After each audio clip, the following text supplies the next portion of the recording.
At the outset, I would like to thank the organizers for giving me an opportunity to present this talk.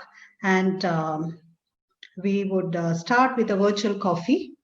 And moving on to the outline of the talk, I would be focusing more on the link between low birth weight and increased risk of later diseases, growth in SGA children with a focus on too much growth, metabolic abnormalities and altered body composition in them, and I would briefly touch upon the hypothesis of fetal programming and growth hormone therapy, but certainly not explain that in detail because I think it's beyond the scope of this session and this talk. When you look at the definition for small for gestational age, the WHO definition was birth weight less than 10th percentile. And during our postgraduate dates, we have used this as a criteria for classifying small for gestational age. And the consensus statement of the various societies in 2007 produced this definition: birth weight and or birth length less than -2 standard deviation below the mean for gestational age. So it could be a SGA for weight, SGA for length, or SGA for both weight and length. Now, there are several babies who have actually experienced an intrauterine growth restriction, but have ended up with normal birth weight by rapidly catching up intrauterine. So in order to identify all at-risk babies who experience some nutritional constraint in utero, some world experts got together in 2018 and proposed the term growth restriction in the newborn, where growth restricted babies are defined as those with a birth weight less than third percentile or fitting in with 3 of the following criteria: birth weight, head circumference or length less than 10th percentile, or a prenatal diagnosis of fetal growth restriction, and maternal pregnancy information such as PIH. It is important to remember that SGA and intrauterine growth restriction are not synonyms. SGA just refers to the small size at birth. IUGR refers to reduced fetal growth rate documented by at least 2 measurements. An SGA baby can be either with or without IUGR. And we all know, just to recapitulate, symmetrical SGA babies insult in early gestation, and they are born proportionately small with small weight, length, and head circumference, whereas asymmetrical babies are insult in late gestation, usually in the 3rd trimester, and predominantly weight is affected. And it's important to remember that there is variable growth prognosis for each of these categories. When we look at the causes of SGA, there are numerous causes, but as pediatricians, we should specifically remember the fetal causes, particularly those with syndromic association, because as we work up for children for the etiology of short stature, knowledge of this is very important. And some of these syndromes, syndromic SGA children cannot be given growth hormone treatment. I'll allude to this later. So it's important to remember the fetal causes of SGA. And we must also be aware of that the common maternal causes in India are prematurity, low maternal age, pregnancy-induced hypertension, maternal underweight, anemia, and vitamin deficiencies. Knowledge of this is very important when we consider strategies to prevent SGA and preterm birth. And why is SGA included in obesity and metabolic syndrome session? In the late 1980s, Professor Barker and his colleagues observed that in Hertfordshire, UK, men with lower weight at birth and at 1 year had the highest mortality from ischemic heart disease in adult life. Those born small, that is with low birth weight, have an increased risk of many adult onset diseases like type 2 diabetes, hypertension, etc. Subsequently, world over, researchers confirmed this association, and numerous studies have published this same findings, which led Professor Barker to propose the fetal origins of adult disease, which says adverse events in utero, for example, nutritional deficiency, leading to reduced fetal growth, permanently alter the structure and physiology of the offspring, such that there is increased risk of later diseases. So this is the fetal programming, which events occurring during critical periods of development of the organism. And by critical period, we mean that the organ system is going through rapid cell division and growth, and the critical periods are different for different organs such as pancreas, kidneys, etc. So whenever they are going through this critical period of growth, if there is a nutritional deficiency, the fetus adapts to that an environment with less and make the fetal adaptations for improving the survival. But over a period of time, if the postnatal environment does not really, if there is abundance, for example, in the postnatal environment, abundant nutrition, from that what is predicted in utero, then the fetus maladapts and there is an increased risk of later diseases. And adaptations include favoring brain development at the expense of less important organs such as abdominal organs and skeletal muscle, or during periods of nutritional deprivation. And different organ systems, as I mentioned, have different critical periods of development. And we know that some of the organs actually continue to grow and mature even well after birth. So at least till early childhood, there is a phase of developmental plasticity going on. Dr. Shaila mentioned about, explained about thrifty phenotype. And as I discussed earlier, we don't have enough time to discuss the details of the various hypotheses which is proposed for fetal programming. It's important to remember that fetal programming extends beyond low birth weight, which is elegantly demonstrated in the Dutch famine study, where mothers exposed to severe malnutrition during the Second World War, they were at different stages of their pregnancies, and long-term follow-up of their children, many of them were born with normal birth weight. Those who were exposed to first trimester famine had an increased risk of heart disease, dyslipidemia, and obesity. Second trimester famine, chronic lung disease, and third trimester famine increased the diabetes risk. So when you look at the low birth weight infant distribution, they could be born either at term, preterm, they could be one of a twin, they could be a post-term, or a product of IVF pregnancy.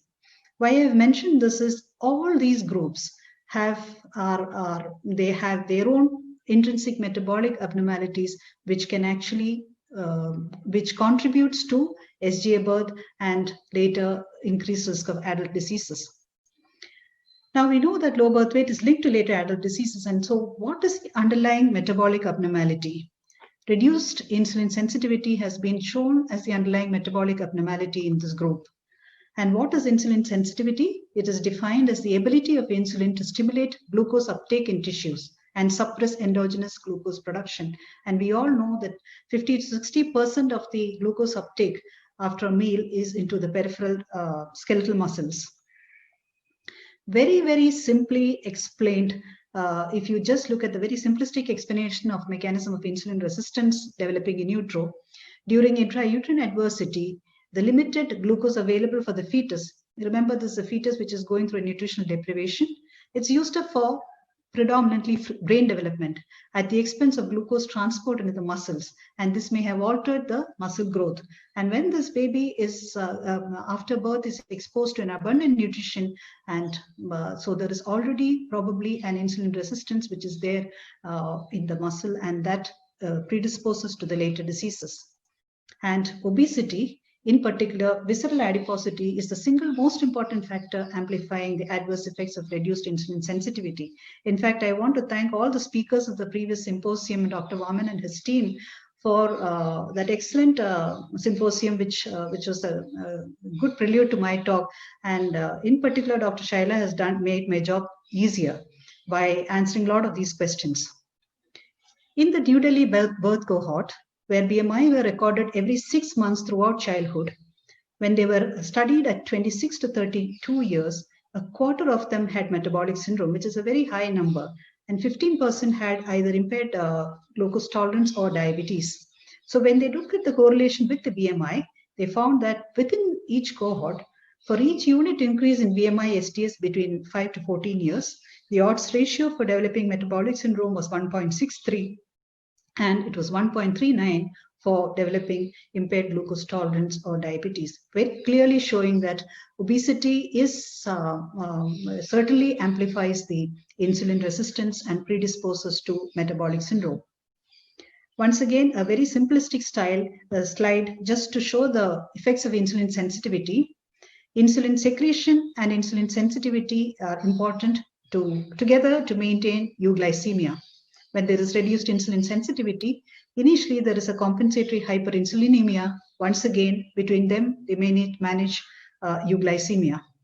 Eventually, the beta cell get exhausted there is decreased insulin secretion, and along with the reduced insulin sensitivity, type 2 diabetes is manifested. But we know that insulin has got a whole lot of pleomorphic other actions like vascular hypertrophy, effect on sodium retention, etc. So the compensatory hyperinsulinemia is actually contributes to the development of the other diseases in the metabolic syndrome spectrum like high blood pressure, stroke, heart diseases, etc. And all these effects are amplified by visceral adiposity. So is there evidence for reduced insulin sensitivity in those born SGA and preterm? So this is a study from New Zealand, and on the x-axis are the various cohorts, term, SGA, AGA children, which I'll show. And on the y-axis, we have the insulin sensitivity measured by intravenous glucose tolerance test. So the pink represents term appropriate for gestation age, which are the normal children. And these are all our healthy children aged between 4 to 10 years. Compared to them, the term SGA had almost a 50% reduction in insulin sensitivity. So also in the preterm born, and there was a difference from the preterm AGA versus preterm SGA group, and also in those born as twins, very clearly showing all these prematurity, whether small for gestation or appropriate, as well as term small for gestation age, and being born a twin, all of them, they have increased, they have reduced insulin sensitivity as early as between 4 to 10 years. There are numerous other researchers which have showed similar findings. For lack of time, I'm not going into all the details. So when you look at there is no definite definition for catch-up growth. From published studies, it's usually defined as a growth rate to reach a height more than -2 standard deviation. We know that SGA children are less than -2 standard deviation. So when they reach a height of above -2 standard deviation, that is what is described as the catch-up growth.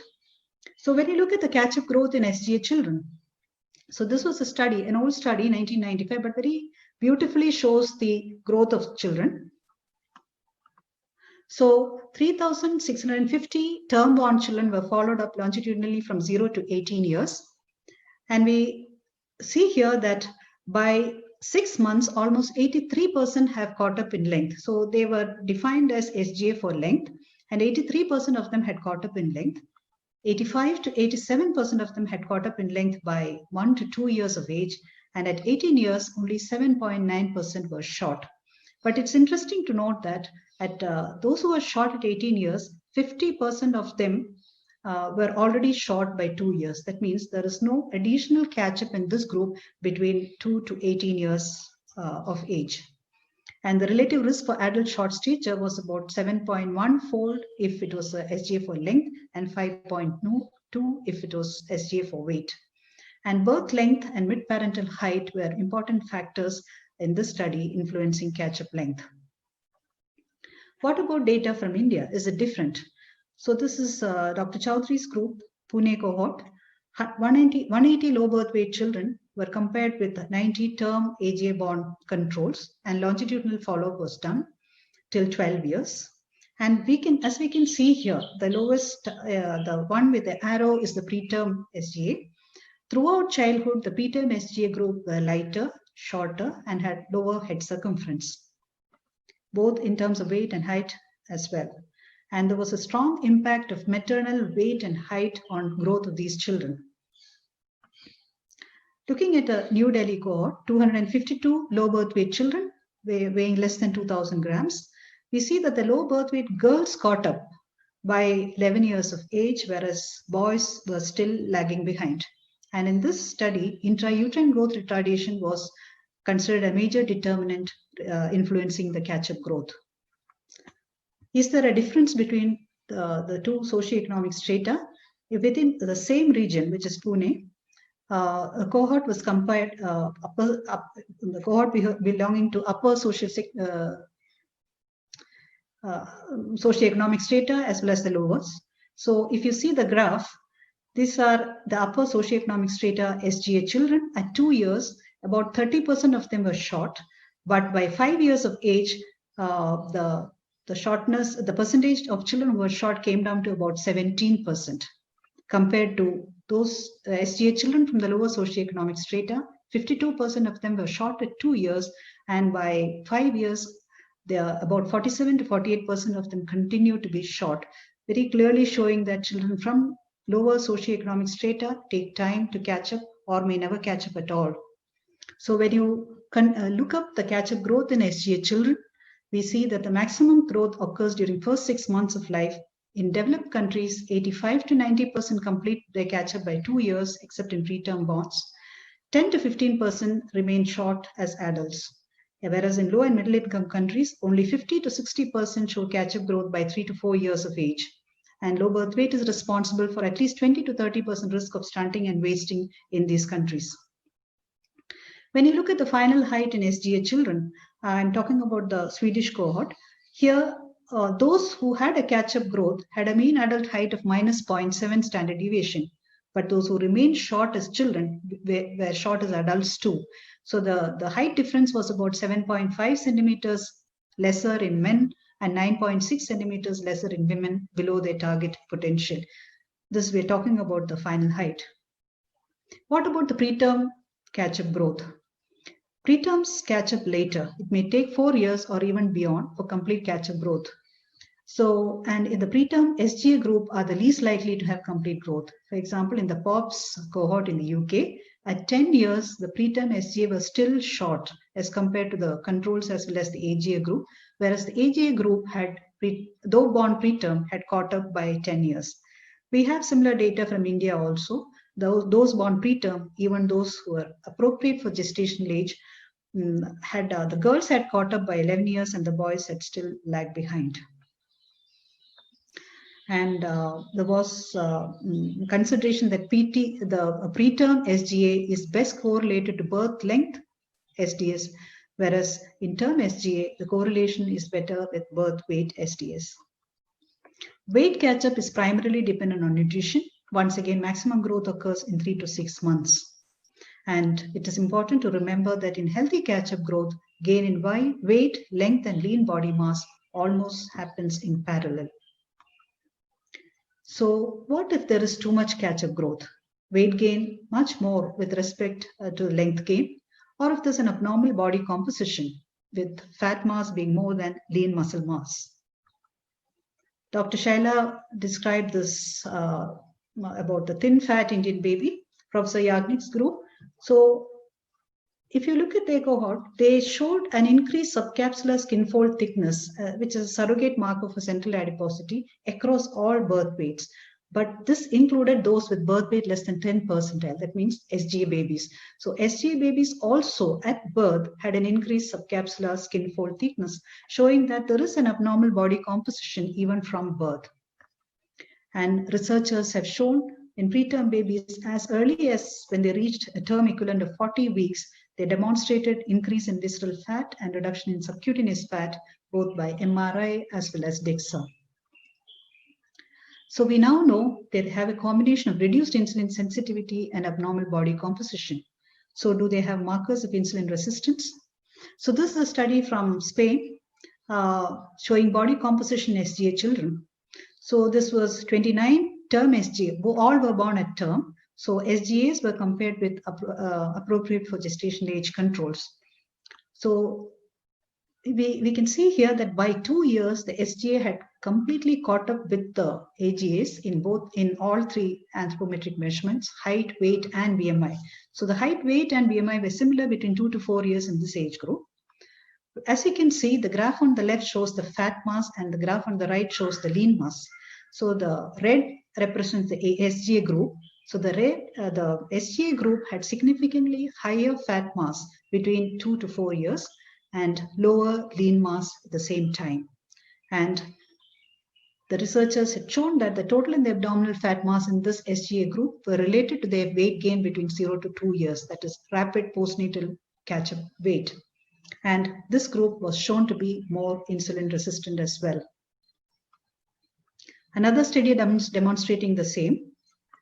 In the same researcher group had also shown that at 6 years, 50% more visceral adiposity was shown in SGA children by using MRI, showing that this the earlier weight gain and the adiposity is actually tracking on to later childhood years. Another study showing similar findings. This is BMI between 2 to 9 years of age.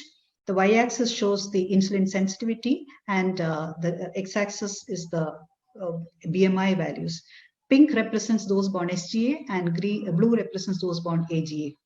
So if you can see here in the lowest of the BMI quartile, the SGA actually has a slightly better insulin sensitivity. As we go down the middle and those with the middle and the highest BMI tertile, there is a drastic reduction in insulin sensitivity, very clearly showing that rapid weight gain during childhood leads to insulin resistance in SGA group. There are several other studies, and including studies from India, showing similar findings. So this is what happens in children. So do these metabolic changes and abnormal body composition persist into adulthood? So there are several studies again at 18 to 27 years, at 32 years, and a review article with the maximum follow-up up to 40 years saying that those born SGA, there are some studies on preterm children. They have higher insulin resistance as they grow older. They have increased risk of diabetes, and they have an abnormal body composition with more of visceral adiposity.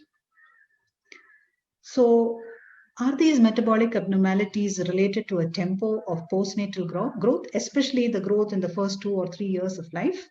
So the study from Netherlands, following up 217 subjects at 18 to 24 years, they showed that there was increased adiposity and reduced insulin sensitivity in a group which had a faster weight gain during infancy. And they've specifically looked at the weight gain and found that 0 to 3, that means soon after birth, 0 to 3 months weight gain, and weight gain at any time which crosses more than 0.67 standard deviation in the first year were correlated to this increased adiposity and reduced insulin sensitivity, which led these researchers to propose that the cardiovascular risk factors are associated with postnatal weight gain rather than weight at birth. And this similar findings have been reported by other groups as well. This was a study which I did in New Zealand. So the adult, this was on adults, and these adults were actually children born to the mothers who participated in the Auckland steroid trial in the 1970s, where betamethasone was administered to mothers who had threatened preterm labor. So these adults were 34 to 38 years when I called them back, and they were the group who were either born at term or preterm. And all of them were moderately preterm, that is 32 to less than 37 weeks of gestation. So they were not very preterm. As we can see here, and we did hyperglycemic clamp model for insulin secretion, and the insulin sensitivity is a calculated value. As you can see on the graph on the left, they have those born preterm at about 34 to 35 years, they have almost 50% reduction in insulin sensitivity and an appropriately compensated insulin secretion. And both these groups had similar fasting glucose and disposition index. So they were not diabetics, but they have a marked reduction in insulin sensitivity. So what about their body composition? So we found that they were heavier, the preterm group were heavier. So when we did a sub-analysis, we realized that all the changes were in men. So if you see this graph, the preterm born men were heavier. They had higher BMI, higher waist-hip ratio, and in all the DEXA parameters of body composition, total truncal fat, abdominal fat, they were significantly different from those born at term. And correlating to that, they had lower insulin sensitivity, whereas women who were born preterm were not different from the term-born women, and their insulin sensitivity also were similar, very clearly showing that there is an effect on male adiposity. And even more fascinating was our findings in the next generation. So we had this group of parents who were born either preterm or term. So we took their term-born children. So all these were children who were born at term, either to preterm parents or term parents. They were all healthy, aged between 5 to 10 years. So in the parents, in the previous slide, as we showed, there was a difference in the total and abdominal fat. And fascinatingly, in the children, we found the same findings that the offspring, the term-born children to preterm parents had significantly higher total and abdominal fat. Whether we were speculating whether there were epigenetic influences on these to explain this transgenerational effect. Not all studies have been the same. There was a study from Hertfordshire which showed that the increased risk of diabetes in adults were related to the extremes of birth weight, but not particularly to weight at 1 year. And in a very recent study published this year, they showed that there was a higher prevalence of hypertension and glucose intolerance in preterm adults, but it was not associated with adiposity, inflammatory markers, or oxidative stress. And the researchers proposed some other, probably other pathogenic mechanisms in those born preterm. Sarah, 5 minutes more. Okay. Can we prevent excessive weight gain? Another is, so far we have not had very many questions. So that is also. So can we prevent excessive weight gain in those born in this? So Ong et al. Has published this in 2002. So these were a group of similar sized babies at birth, and very clearly they have shown that with the blue lines are those who are breastfed, and we can see that up to 31 months of age there is a slower growth in those who are given breast milk, and the head circumference in both these groups were similar. In another UK cohort, it was shown that accelerated growth does occur in the first 2 weeks of life with a nutrient-enriched formula. So most of the recommendations are for exclusive breastfeeding till 6 months of age. And the current recommendation for nutrition supplements like human milk fortifiers are those for babies less than 32 weeks and less than 1.5 kg. So we heard a lot about this in the previous symposium, balanced diet with avoidance of junk food. And interventions as early as infancy and in toddlers have been recommended to introduce and inculcate healthy eating behavior to combat the childhood obesity epidemic. So what is the impact of lifestyle intervention in obese children? This was a 1-year clinic-based intervention study in obese children. Some were SGA and some were AGA. And they showed that there was improvement in insulin resistance, but was significantly reduced weight reduction and SGA status. So meaning to say again that SGA children have an intrinsic insulin resistance, but they also, even they improve with improvement in weight. What is the ideal catch-up growth remains unclear, as we heard in the last session. It provides immediate survival benefits of faster catch-up, but has long-term metabolic consequences.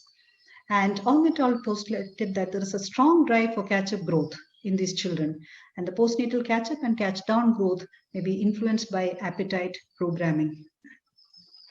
So it is important to optimize nutrition to ensure steady weight gain while closely watching the growth trajectory. Conclusions from the evidence so far: it appears children born SGA and or preterm have reduced insulin and sensitivity from early life. It is likely intrinsic in these children and probably present from birth, and the magnitude of the reduction remains more or less the same till adulthood and needs a second hit, adiposity, for manifestations. Adipocytes also may get programmed, and probably epigenetic influences such as environmental factors such as diet can alter this program changes. So what are the clinical implications? So we heard lots about this reduced insulin sensitivity and body composition. So what are the clinical implications? Thankfully, there are no reported increased incidence of type 2 diabetes in SG or preterm population during childhood or adolescence. I'm talking about those who are not obese. Therefore, routine monitoring of metabolic parameters are not required in SGA children as per the current recommendation. And we know that there's a long window period between the onset of insulin resistance and development of later diseases. So this provides us a window of opportunity to implement healthy lifestyle intervention to negate the impact. What about the other endocrine axis? Premature adrenarche has been reported in those children who have rapid weight gain. And this rapid weight gain and the elevated adrenal androgens sets off the early onset of insulin resistance and resulting in a hyperandrogenic state and precocious puberty. And girls with precocious puberty are more likely to have menarche earlier. And girls with premature adrenarche are at an increased risk of PCOD in adolescence and adulthood. What about the use of metformin? In non-obese prepubertal girls with precocious puberty, an RCT was done on 19 girls, and they were treated mean age of 7.7 years. They were not obese, but they had increased visceral fat as shown by MRI. And 4 years, they were treated with metformin, and they showed significant reduction in total and visceral adiposity and delayed menarche without adverse effect on height velocity. And this effect lasted for 12 months after treatment discontinuation.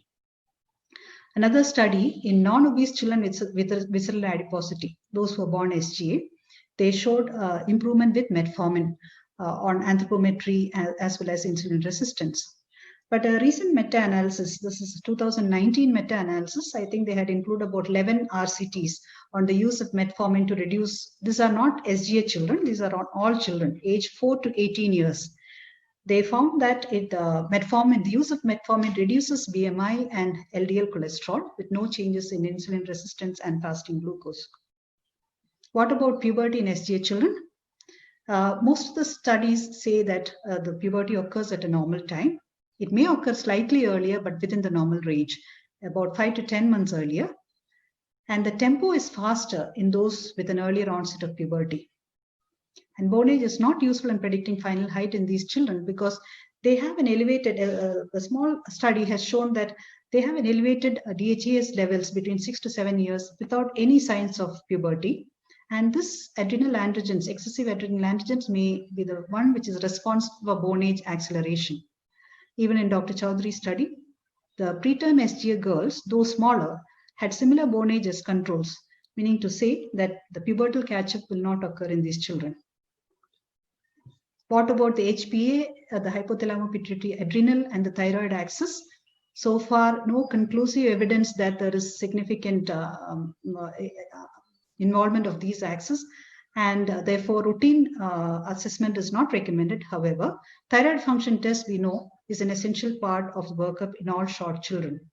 Once again, bone health, once we know that osteopenia prematurity is a well-established entity, but otherwise, when you correct for the height, the bone mineral density Z scores have not been significantly different in those born SGA. So there's no significant impact as of now. And I saw this as an ESP abstract. 103 adolescents, they followed up with the DEXA scan. Those who actually completed growth and had normal stature, this was between 12 to 14 years, had similar BMD parameters. Only those who had short had lower BMD-Z score.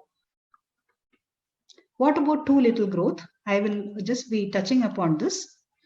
So early growth monitoring is a vital tool in clinical practice, and insufficient catch-up in growth is noted as early as first year in those born very preterm. So we shall be winding up fast now. Dr. Sarah. Okay. And syndromes associated with growth retardation. I will skip this because I will not be. So the role of pediatrician in the life of SGA children. From birth to completion of growth, we need to focus on their nutrition, neurodevelopmental assessment, and growth. Any deteriorating growth velocity, plotting on growth chart is what is most important. Think of simple causes like malnutrition, anemia, and intercurrent infection, and early referral when the children are short. And beyond 2 years, once again, anthropometric measurements, specifically watch for pubertal signs. Short children with an early puberty, they need immediate attention because they probably will need a combination of growth hormone and GnRH analogs. And always watch out for obesity. And individualized management, particularly those who are obese and have the family history of type 2 diabetes, we need to check the fasting plasma glucose, lipid profile, OGTT, and blood pressure. And adolescents with clinical evidence of androgen excess need appropriate evaluation. Dr. Sudha will be talking about it in the next slide. So I will just go to the last slide to summarize. Long-term management of SGA children is challenging, and adverse outcomes are associated with both excessive and inadequate postnatal growth. Antenatal and perinatal history, as well as growth trajectory during childhood, form an integral part of history in all children and even in adults. Events occurring in utero or early life have profound impact on the risk of development of adult onset diseases. So we need to focus on primary prevention. And there is no ideal catch-up. And as Dr. Hemchand said, crossing of 2 centiles probably is what we can take a note of in our clinical settings. Optimal nutrition to ensure weight gain with close monitoring of growth trajectory.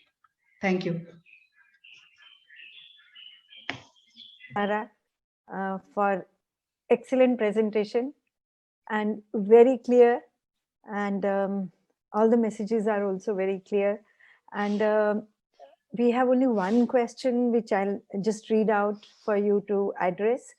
She's very rightly concluded that it's a catch up and everything is a double-edged sword. On one side, you are showing a catch up to compensate for the final adult height which you have to achieve, and the other is the metabolic syndrome which will be walking in for adult diseases, risk of adult diseases. So that is there.